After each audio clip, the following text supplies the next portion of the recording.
So okay mga paps, musta pala? Ngayong araw pala, samahan nyo ako magpalit ng valve cover gasket at saka ng spark plug seal para dito sa Toyota Fortuner na 2TR FE engine, okay? So simulan na natin to mga paps. So okay mga paps, ito pagpapalit ng valve cover gasket, wala naman talaga interval kung kailan ito papalitan. Pero usually, ginagawa to sa heavy PMS, okay? So 100k pataas na odometer reading. Ngayon, ay ipapalit ko ito, yan. So ito yung part number para sa ano to spark plug seal, yan. Tapos ito yung sa valve cover gasket. Isa sa mga dahilan kung bakit dapat din itong palitan, hindi lang sa preventive maintenance ng ano natin, ng sasakyan natin. Kapag ito matigas na or naging brittle na yung pinaka gasket niya, malaki posibilidad mga paps yung sa gilid-gilid nito, yan. Diyan magsisimula yung tagas ng langis. Okay, so dito yan sa kantuhan. Paikot yan, doon tatagas yung langis. Yun yung kahalagahan ng pagpapalit ng valve cover gasket. Sa spark plug seal naman, ngayon yung ignition coil boot natin, kapag mayroon ng langis, ito na yung dapat palitan nun mga paps. Kasi ang mangyari doon, kapag may langis na yon, may posibilidad na makaramdam tayo ng pagpalya ng sasakyan or yung pag-misfire. Okay? So ito ipapalit ko mga paps, original to mga to.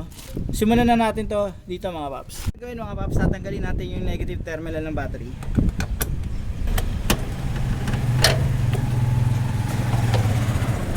So susunod natin gagawin, tatanggalin natin itong pinaka hose, okay? So nakaharang kasi yan dyan so tanggalin na natin yan. Nahal ko muna tanggalin itong yung connection ng map sensor. Ayan.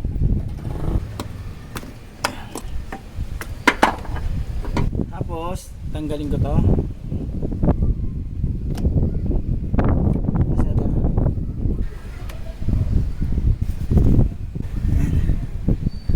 Doon tatanggalin ko to. Yan. Tapos tatanggalin ko to.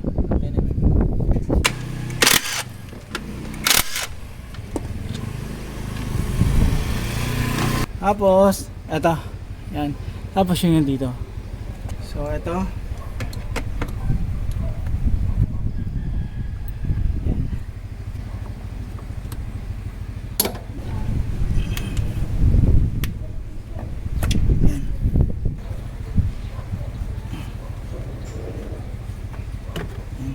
So ang next ko, tatanggalin ko yung connector sa ignition coil.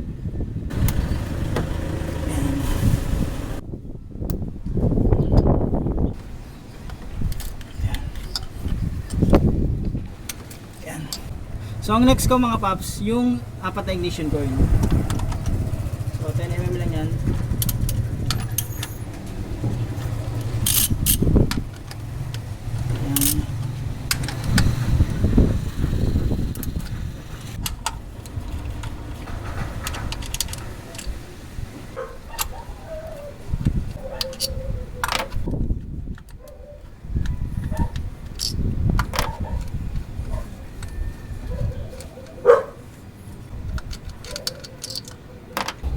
Tanggalin ko na yung ignition coil. Ganyan natin to. Yan.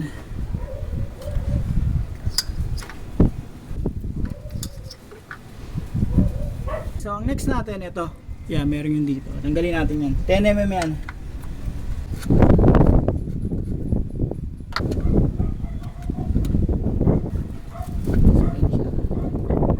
Tapos yung hose sa may PCV valve.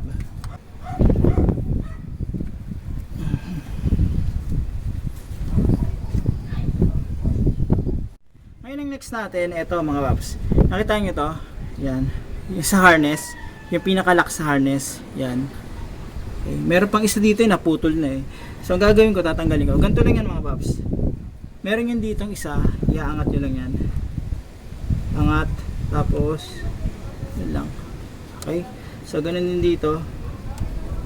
Yan lang. Sa kabila, ganun din. Okay? So yan siya. Tapos dito, ganun din. Yan. Okay, tapos ito. Yan. Yan. So makikita nyo nakaano na yan. Matatanggal nyo na to. Kumbaga parang maalis-alis yun. Ngayon, tanggalin ko na rin to. Ito, tanggalin ko muna to. Tapos mga paps, ito, tanggalin na rin natin to. Yan. Ito, meron ditong camshaft sensor yan, tanggalin lang natin. Okay, so yan, tanggal ko na. So ngayon mga paps, tatanggalin ko ngayon yung mga bolt na yan. Yan. Paikot yan mga paps. Merong nut doon. Tapos tatanggalin ko rin itong mga to. Yan, meron yan dito. Yan, meron yan dito. Dito, yan, mga yan. Okay, so 10mm yung mga yan mga paps.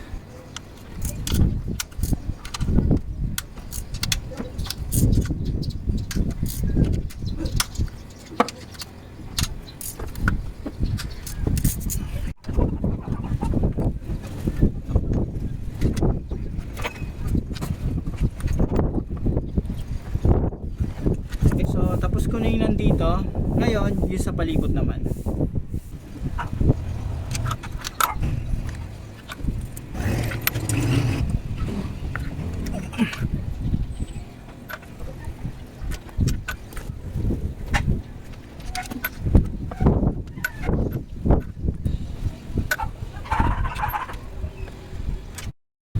Unahin natin to. Gilid. Angat ko na. Okay lang.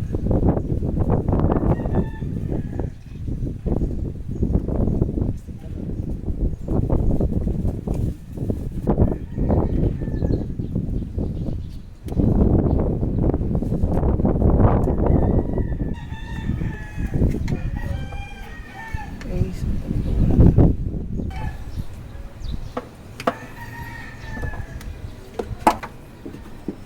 tabi ko muna to. Tatanggalin lang ako sa gilid yung harness para mas maluwag.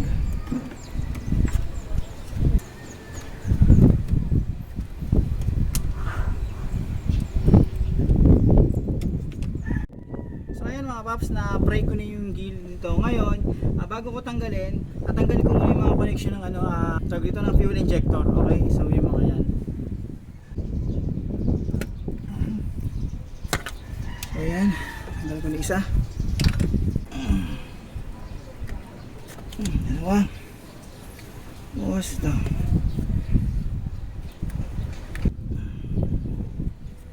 Ito. Ito isa. Yan. Okay, so tanggal na yung mga connector ng fuel injector. Para kahit paano, nauusod-usod ko to. Yan. Ito, tanggalin nyo rin to. Para talagang mausog natin siya. Tanggalin ko na rin to. Yan. Ayan, mausog ko na. So ngayon matatanggal ko na to mga paps. Ayan.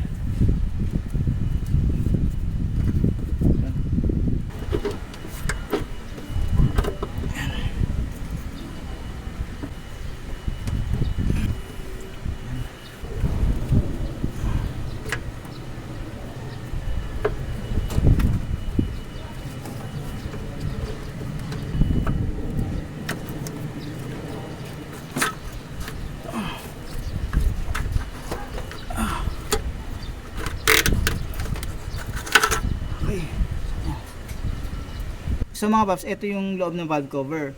So isa sa technique kasi para ma-check kung may slide yung makina ay tanggalin yung valve cover. So sigurado makikita nyo kung may slide yan. Sa case nito, meron siyang varnish ng langis, pero wala pa naman akong nakikita talaga yung namumuo talaga yung natutong na langis. So yun talagang pinaka engine sludge. Wala naman ako nakikita. So at least kahit paano alam ko na etong gantong sitwasyon, normal naman yung kulay niyan, pero malilinis ko pa yan. Gagawin ko na lang, sa tingin ko dadalasan ko na lang yung yung pag change oil ko. Ngayon ang gagawin ko, tatanggalin ko muna yung mga sobra-sobra dyan.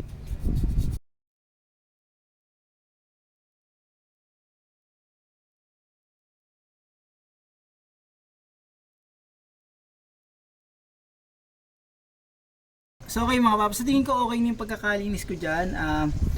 Hindi naman ganun kadami yung dumi kasi wala namang beta grade na nilagay. So ngayon, linisan ko muna itong mga to. Yan. Linisan ko.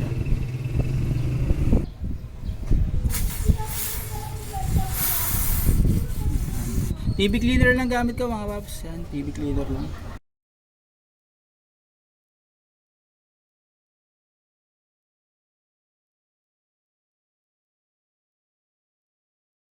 So okay mga paps, ito yung valve cover. Ayan. So tingnan natin. Ayan, kita nyo naman yan. So ito yung spark plug seal. Ito. Tapos ito yung pinaka gasket nya, yung valve cover gasket. Ayan naman yan. Ayan. Ayan siya. Tapos ito yung spark plug seal nya.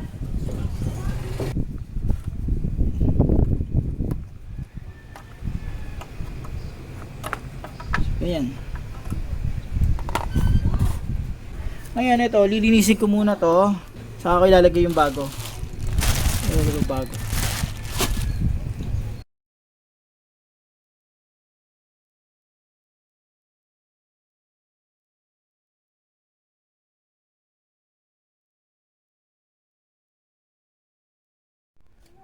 So ayan mga paps, na linis ko na to. Ngayon, gagawin ko, ilalagay ko na yung ito, yung valve cover.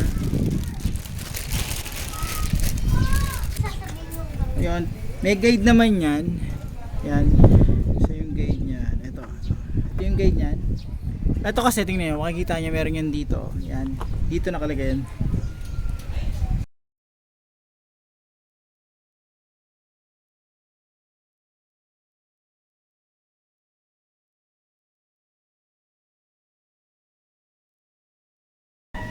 Tapos, yung spark plug oil seal.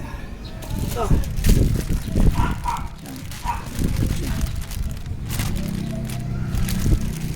So, ganyan ang posisyon yan. Ito na, binasik dito sa pagtatanggal ko. Ganyan lang. So, ito may part number yan dito. May nakasulat yan dito. Yung isa, dito, original naman yung binili ko, pero may nakasulat lang siya dito. Pero dito sa stock yata itong nakakabit, wala. Pero dito, may nakasulat.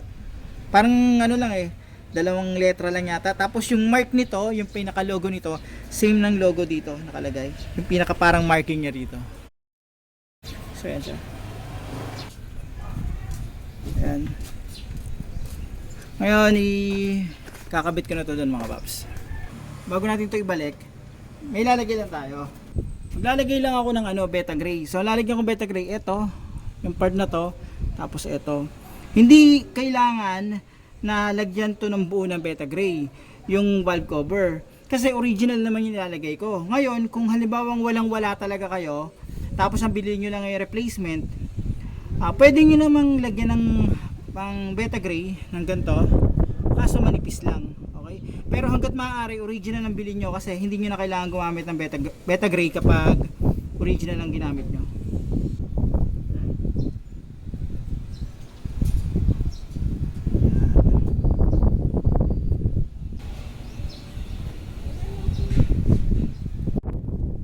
Pagkalagay ng beta gray mga paps, ibabalik ko na yung valve cover.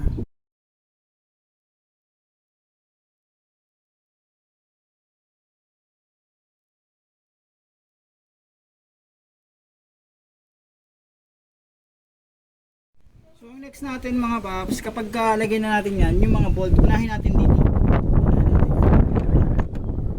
Unahin natin yung dito. Ayan. Pero hindi ko pa higpitan, mamaya ako na ito torque yan.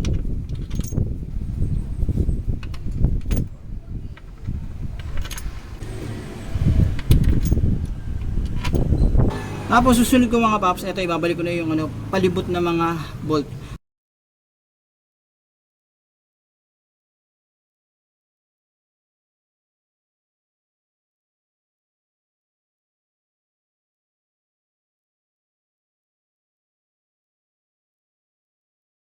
So okay mga paps, ngayon hihigpitan ko na to. Sa paghigpit ito, gagamit tayo ng torque wrench. Okay? So ito mababa lang to kasi ang torque specs nito ay 9 Newton meters. Yan. So ang paghigpit nito, dapat susundin natin yung proper sequence. Yan. Ganon. Paikot yan. Okay? So ganun yung sequence niyan.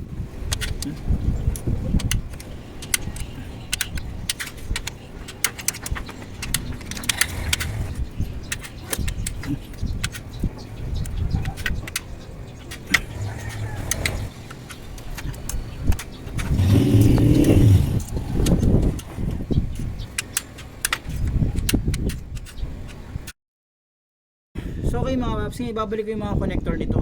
Uunahin ko muna dito sa fuel injector. So unahin ko muna yan. Yan. Tapos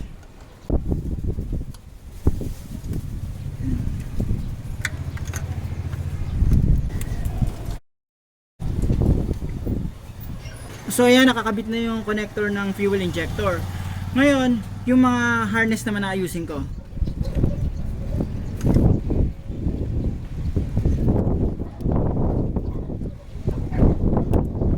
Ngayon, yung isang harness yan dito, kakabit ko na rin. Tinanggal ako dito. Tapos ito, yung camshaft sensor, kabit ko na.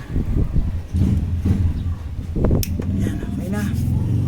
Tapos, ito, yan sa throttle body, okay na. Tapos, babalik ko na yun yung sa PCV. Yan. Ito. Yan.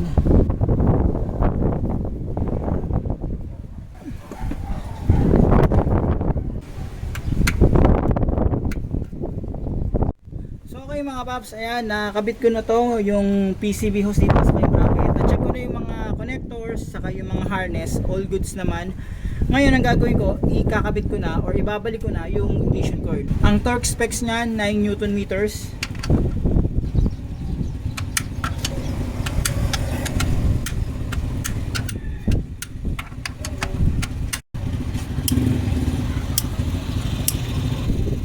Tapos ang gagawin ko sunod, ibabalik ko tong hose dito. Tapos ang next natin mga paps, ibabalik ko na yung hose dito. Tanggalin ko na to.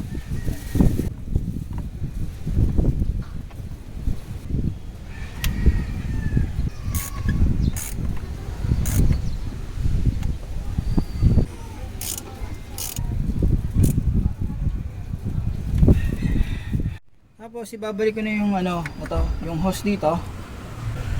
Ayan.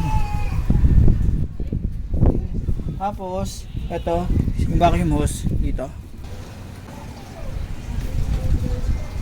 Tapos ibabalik ko na muna to mga paps. Yan.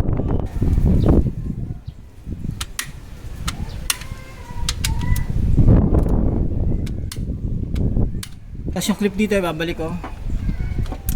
Yan. Tapos mga connection sa map sensor. Yan. Tapos mga paps, kapag nakabit nyo yung hose, yung sa map sensor, kabit nyo rin yung negative terminal ng battery. So okay mga paps, ayan na kabit ko na lahat. Ngayon, ang gagawin na lang dito, kapag ginawa nyo rin, start nyo makina, paandarin nyo, mag-drive kayo, i-observe nyo kung may tatagas dito. Yan, sa mga gilid-gilid na yan. Okay, palibot yan, kahit dun sa gilid, flash, tutukan nyo na lang ng flashlight, tignan nyo kung meron tatagas. So paano mga paps, hanggang dito na lang yung video ko. Sana kahit paano nakatulong tong video na to in case na magpapalit kayo ng valve cover gasket nito. Yan, valve cover gasket at spark plug seal para dito sa Toyota Fortuner 2TR FE engine. Okay? So itong method na to, itong proseso na to, halos same lang din sa ibang 2TR FE engine gaya ng Innova at saka ng Hilux.